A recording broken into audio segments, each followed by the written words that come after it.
Well, good morning. Hey, thanks for coming out to the 2022 Great BC Shakeout. I'd first like to start with a First Nations acknowledgement. Simon Fraser University and the BC Earthquake Alliance and our partners would like to acknowledge that we are on the unceded territories of the Coast Salish peoples, which includes the Musqueam, Tsleil-Waututh, and the Squamish. And we're grateful to be able to host our Great BC Shakeout here today. We will have some folks joining us from some satellite communities. So we're not quite sure who and where, but they will appear on our screen when they are able. I'd like to first thank our sponsor, our presenting sponsor, IBC, who's represented by Aaron Sutherland, for supporting the Shakeout BC, and we'll hear from Aaron shortly. Our silver sponsor is Fortis BC, and we have bronze sponsors BC Hydro and the HEMBC, which is the Health Emergency Management BC organization. Now, Jerry Grant is not here, but she's a volunteer. She works in emergency management. She's the chair of the Shakeout BC for the BC Earthquake Alliance, and her team work tremendously hard, especially the last few days leading up to Shakeout. And so shout out to Jerry and her folks. They've been doing this since 2010. The BC Earthquake Alliance has been putting on the Shakeout since 2010. It's always the third Thursday of October. There's a website, ShakeoutBC.ca, where you can get some more tips and resources that are really applicable for specific folks or locations. I printed off the one for what you should do if you feel an earthquake and you're in an arena or a stadium like we are today in an auditorium. So were you going to talk to that? Yeah, so we all know the drop cover hold on where we get underneath a table or a chair or desk. But in this sort of situation, what you want to do is get down between the rows of the seats, cover your head and neck. You can hold on to this table or a chair, but just try and squeeze yourself down between the rows. Can you please speak into the microphone so the stream can hear? Sorry about that. So you get down between the rows of the seats so that you protect yourself from falling debris. It actually provides quite a bit of protection, so getting down between those rows. Thank you. And if you find that you can't get down between the rows, stay in your seat. Make sure you cover your head and neck. After the drill, which will occur at 10:20, I'll moderate questions from you folks in the media. There are a couple of microphones down here, so please come down to the front and use the microphones so we can all hear your questions. We'll have Alison Bird, who you just heard speak. Alison is the director of the BC Earthquake Alliance and a NRCan seismologist. We have Glenn William Jones. Glenn is a professor and chair of SFU's Department of Earth Sciences. And we have Aaron Sutherland from IBC. Anita is also here, and Sari from BC Hydro, and she'll be here too. If you've got any questions, there's a BC Hydro booth that she's prepared to answer. So for those media who are attending remotely, you will be able to answer ask questions. It will be done through Adam up at the top there, and he'll relay the questions down to us. If you prefer and you'd rather scrum these folks afterwards, feel free to do that. At 10:20, the SFU Snap app will push emergency notifications that'll tell you that this exercise is taking place. What we'll do is we'll do the drop, cover, and hold on drill, and then we'll count to 60 together, because after the shaking stops, you still need to stay in place to protect yourself. You never know if there's an aftershock, so after 60 seconds, then that'll be great. We're part of a worldwide initiative. There's over 44 million people that I checked most recently that are participating in this drill. We're hoping that we'll get back to 1 million British Columbians, but we're on our way there and not going to look back. Right now, I'd like to ask Aaron Sutherland to come up from IBC.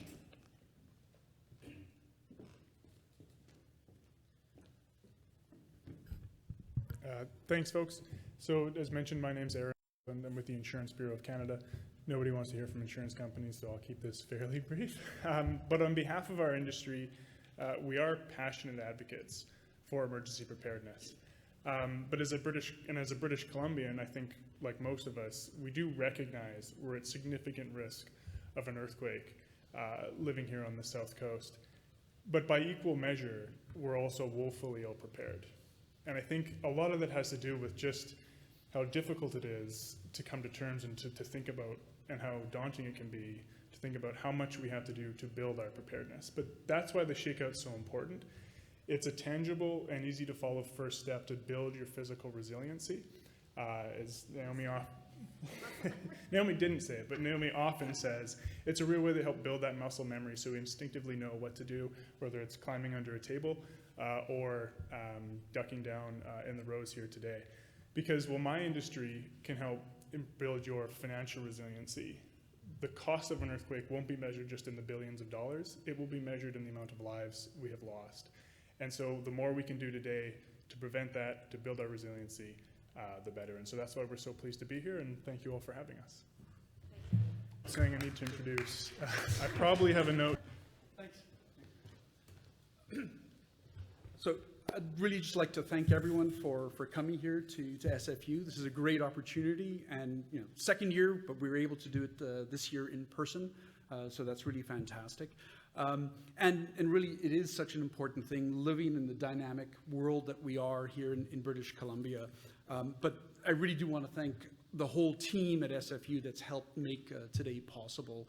So key points, as was already mentioned, if you haven't already got it, get that SFU Snap. That is an important resource to get the information out so that you know when there is an event.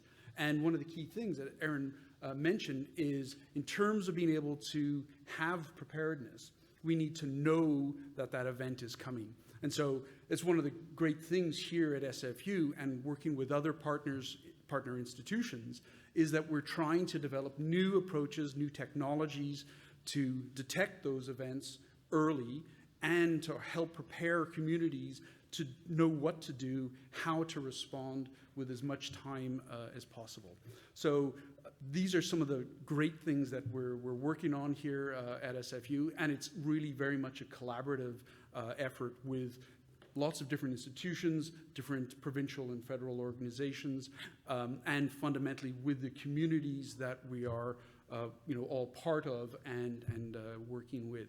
So that for us is, I think, really the exciting point at the academic, educational level. How do we find these new ideas? How do we communicate these new discoveries and engage with different communities? So this is really an excellent part of the process of getting the word out, knowing that it's not a matter of if, it's a matter of when. There's an amazing backstory to the last large earthquake that we had here in BC, the large megathrust. So that's something that people should be investigating, looking at that history, because learning from the past gives us an understanding of what we can expect in the future. So I've always said I'm not going to make sure that I ramble too much, but I think it is really an important time to be thinking about everyone being ready for another event. And I think that is a key part that we can all do to empower ourselves, our families, by taking that initiative to get ready. So it's as simple as having a grab-and-go bag, having a Snap app on your phone, being aware, and developing that muscle memory that we've talked about, so that you know how to do that, how to respond instinctively in this event. So I will stop rambling. We do have a few minutes before the drill, but maybe I'll pass it back on. Thank you, and welcome again. Thanks, Glenn. That was really good. We thought we'd have to get a hook. And but you know what? You can tell when people are passionate about something, right? And Glenn, thank you for that passion. If you were to do one thing when you got home today to make yourself a little bit more prepared for, and it doesn't have to be an earthquake, but an emergency. But I could tell you this, though. If you have an emergency kit for an earthquake, you're actually prepared for any disaster that could come up. come our way. But maybe you could just secure some heavy furniture to a wall, you know, a bookshelf or something, just secure it to the wall. Make sure you check over your bed that you don't have a huge glass-framed print, mounted on the wall that could come down and harm you.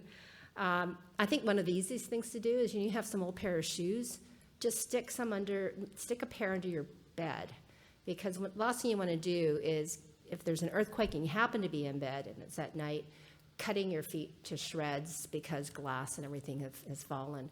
And the other thing too, maybe put a pair under in your locker, or if you're working in an office, put one under your desk, because if you're wearing heels to work or wearing heels at work, you don't want to be walking home in those if transit or roadways are blocked. What I've been doing for my siblings is I have been buying them pieces of an emergency kit for Christmas presents. And, it's just something they won't buy for themselves, even though I'm passionate about being prepared. But, a crank radio, the proper emergency blankets, proper gloves in the emergency kit. I got the straw that you can drink, water out of your toilet tank, and it'll be 99% clear of bad things. So all these really good things, but just do one thing. Just do one thing when you get home to prepare yourself. Very few of us do everything at once. We will be starting the drill in 5 minutes. Allison, is there anything you want to speak to? I'm just thinking about your what's happening next month, and maybe that's something you'd like to just talk about. We've got a couple of minutes, and I think it's super interesting. Okay, so hi, I'm Alison Bird. I'm an earthquake seismologist with Natural Resources Canada, and I've been on ShakeOut since nearly the inception.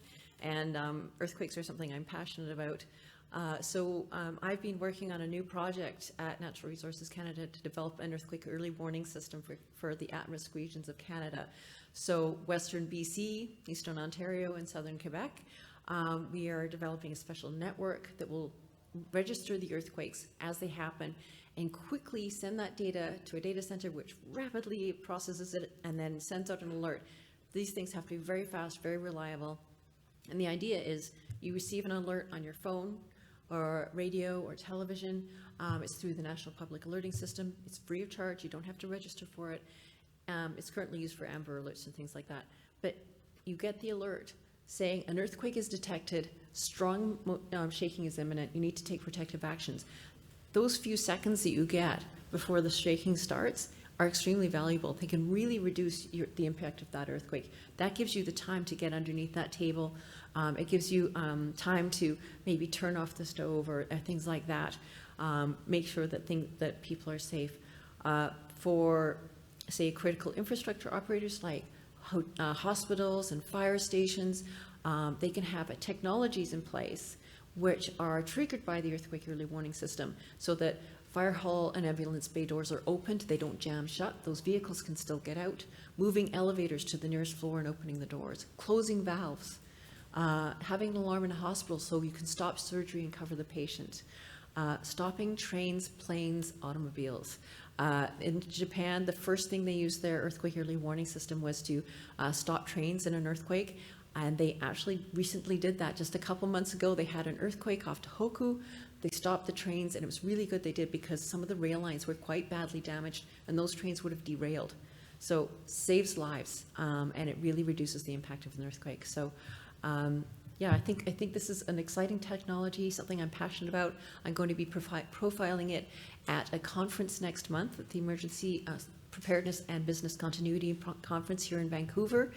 So we get to share with people who might be using this technology in the future.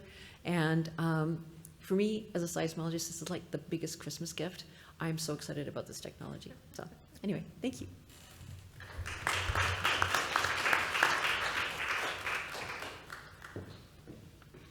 Thanks, Allison, for that. while Allison was talking, I was thinking about some of the myths that we have. One of the big myths is if you feel you're shaking, you go stand in a doorway. We know all, that's a myth now, right? We drop, cover, and hold on. Another myth, and I was influenced by this, and I actually told people to do this until I've read research to tell me that it's probably not a good idea. You know, the triangle of life, have you heard of that? That's where in a building, they say it's safe to, if you can't drop, cover, and hold on, is to go beside a solid structure and then crouch down, and that's the triangle right there. That's now a myth. So, I mean, there's a lot of things that you can do, but we know that drop, cover, and hold on is good. If you're in a car, keep your seatbelt on, stop the car, make sure you're not parked near power lines, stop the car, keep your seatbelt on, stay in the car till the shaking starts, wait for those 60 seconds, only get out if it looks safe, right? If you're in a wheelchair, lock your wheelchair wheels. And then if you can't get out of your wheelchair, which probably is the case, you would just drop your head down to your lap, cover your head and your neck as best you can to protect yourself from falling objects. It's 10:19. What we'll hear shortly is the sound system here will play the drill. And so I'll ask you all to practice the drop, cover, and hold on. Practice that muscle memory, as Aaron said. Thanks.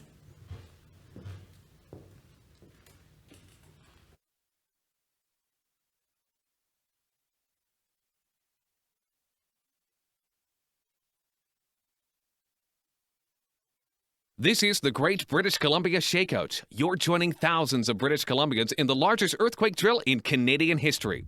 Right now, drop, cover, and hold on. Drop to the ground. Take cover under a sturdy piece of furniture. Hold on until the shaking stops. If you can't get under something, stay low and protect your head and neck using your arms.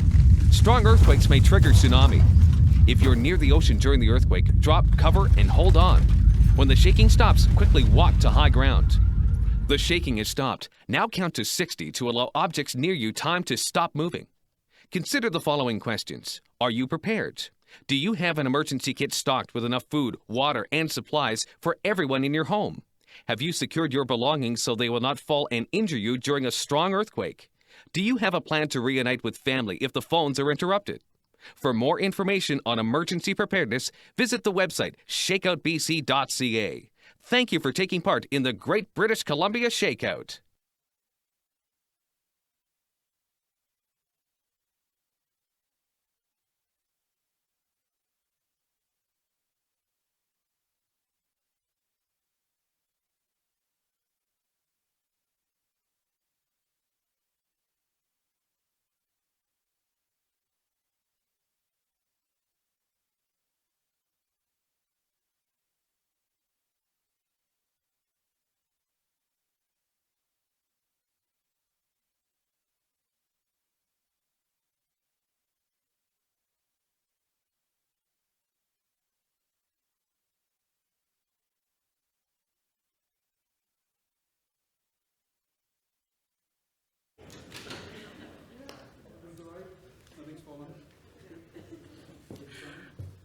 Good work. You do that a few times and your body will just do that naturally. We now have an opportunity to ask Allison, Glenn, and Aaron questions. And if you have any, please come down to the mic so everybody can hear your question. It could be about anything. You could ask Allison if she's ever been in an earthquake.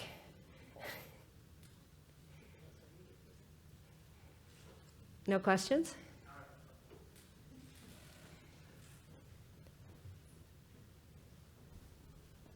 So if you could direct your question to the appropriate person. Yeah, okay. And maybe introduce yourself. Hi, I'm Jack. I'm in the Earth Science Department, so I guess maybe I'll go with Glenn. Sorry, I showed up a little bit late. But my question, I guess, is you hear a lot about aftershocks and things, and I guess I counted to 60 there. I imagine during an earthquake that might feel either short or long. yeah, I guess, could you just maybe elaborate a bit about kind of the period of shaking, and if I feel shaking again, what to do after that initial, because yeah.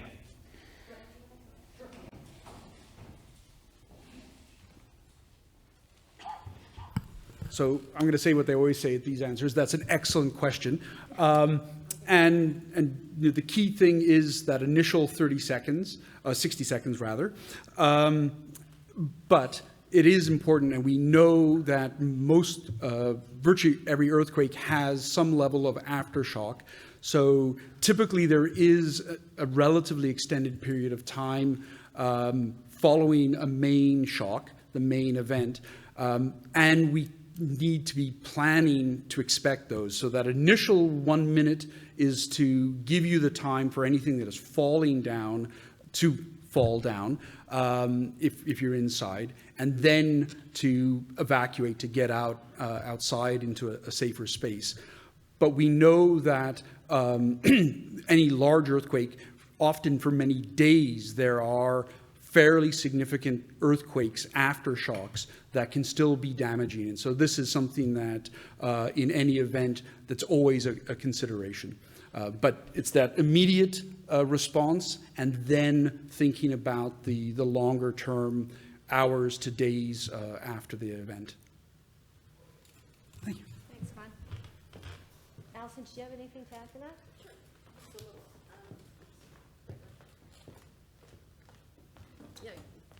Glenn's right. The first, that 60 seconds is mostly just to wait for things to settle, so that when you come out from underneath that desk or table or whatever, things have generally fallen and you can get out of the building. It's not to do with aftershocks. Aftershocks can happen days, weeks, months, even years after a main shock. They do drop off over time gradually, and they become smaller over time, less frequent. But you can have aftershocks, unfortunately, for years. And this is something we're starting to realize when we're looking at impacts for earthquakes. We no longer simply look at the physical impacts of earthquakes. We also look at the psychosocial impacts, because if you've been through a strong earthquake, it can be quite traumatic. And then to experience aftershocks, it's almost like you can get PTSD. And it can really start to wear on your well-being. So we're starting to realize we've got to address this as well and figure out ways to help people through those situations. Thanks. Are there any other questions? Oh, and question?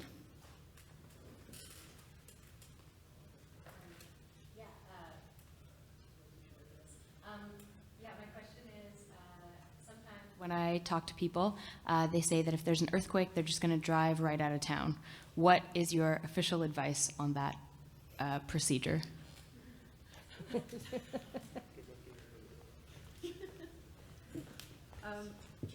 Well, generally speaking, I think people want to have the comfort of home when they've been through a difficult situation. And so most people will shelter in place. They will, in other words, stay in their own home. If their home is damaged, they might be just staying in one part of the home or in their garden. A colleague of mine yesterday was talking about how if your windows are broken and it's wintertime and you don't have the energy for heat, you might actually pitch a tent inside your living room in order to have that little bit of warmth in your house. So I think most people will want to stay put. For those who do want to boot it out of town, the roadways could be damaged. They likely will be damaged, actually, and they could be impeding the rescue efforts that are trying to come in. So it may not be the best choice of action. But I understand that that's how some people feel. You can't force anyone to do anything.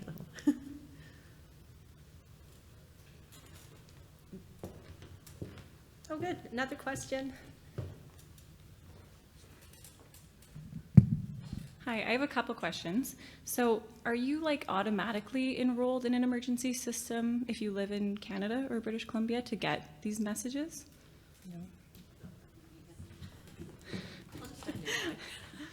You will automatically be enrolled if you are living in one of the coverage areas.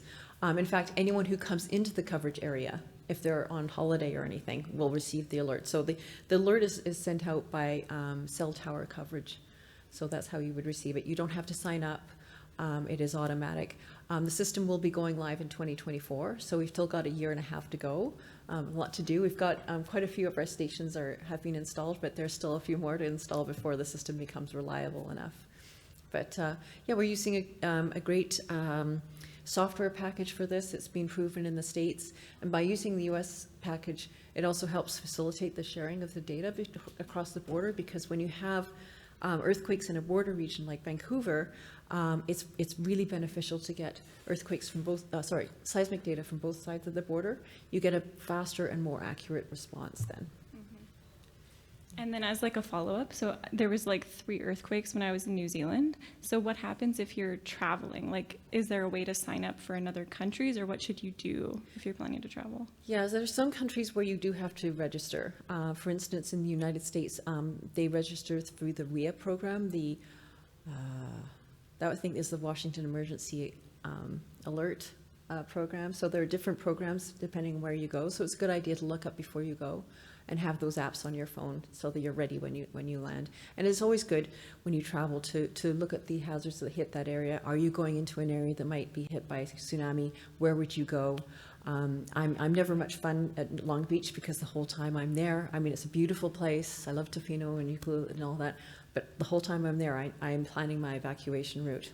I think about earthquakes every day, so that's just me.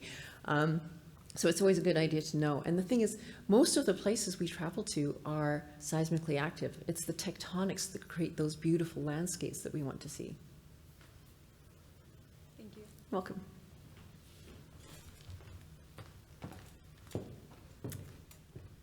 Any other questions? Well, these folks will be hanging around for a few minutes after, so if you want to come up and ask them a question. And we've got Anita from BC Hydro here as well. There's a great booth by the SFU site security folks with examples of what should be in an emergency bag and some tips, so please go up there. We do have some coffee up there, so please help yourself, because I think we ordered for like 150 people, so drink your share. I failed to introduce myself. I'm Naomi Yamamoto. I'm the president of the BC Earthquake Alliance. Anyways, have a great day. Just do one thing today. Maybe that's just to tell somebody about drop, cover, and hold on. But do something for yourself as well. Thank you very much.